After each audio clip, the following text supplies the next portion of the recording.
can go parallel a little bit more. You can go along those fibers to locate the actual area of the trigger point.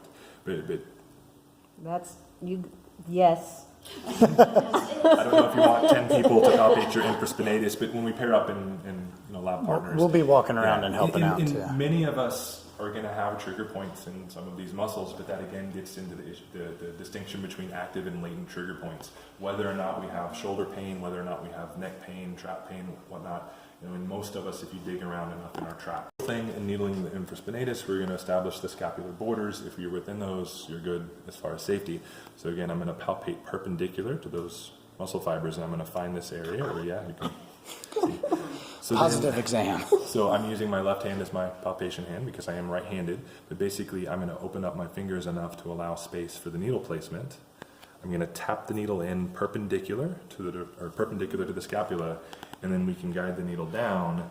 And for her, it's not going to be very deep before you're going to actually touch the needle to the scapula. Sometimes for a heavier set patient, it's almost a comfort to me when you needle down really deeply and touch the scapula. And hit the spine. There was a gentleman I worked with yesterday that was probably about 300 pounds, and there was a lot of soft tissue to get to his infraspinatus. But I want to make sure that I'm not just needling adipose tissue. So if I just taken a 30 or 40 millimeter needle, that's not going to cut it. I used a 75.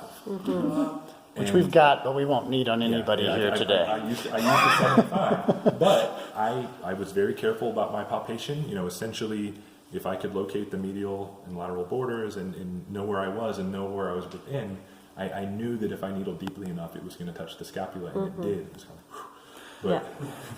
of, Relief.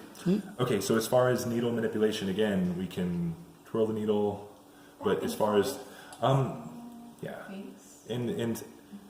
people get really into, do we rotate clockwise, counterclockwise, are we tonifying or reducing? I'm just rotating the needle. Yeah, I'm just rotating the needle. I mean, if that's meaningful to you in whatever sort of TCM differential diagnosis you're using, whichever method you're using, then do whatever. I'm not going to torture you too much, but I do at least want to demo the pistoning. Do it. Okay. So, and if you look closely enough, you might even be able to visibly see her infraspinatus twitch. But basically, and it's already against the scapula, but basically if I do kind of that pecking technique, and initially I might do that in a more perpendicular manner, but if I need, I can use my left hand to manipulate the soft tissue, and I can change the angle of the needle. This is such a thin area here on her that there's really not going to be a whole lot of withdrawing the needle needed to change the direction, but if it's in a thicker area of tissue, you're going to have to withdraw the needle to some degree, not completely, to be able to put it in to change the direction.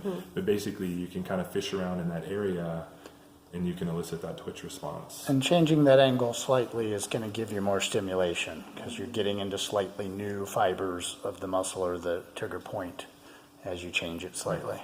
Okay. Did you feel the twitch? I did. Yes. So you're doing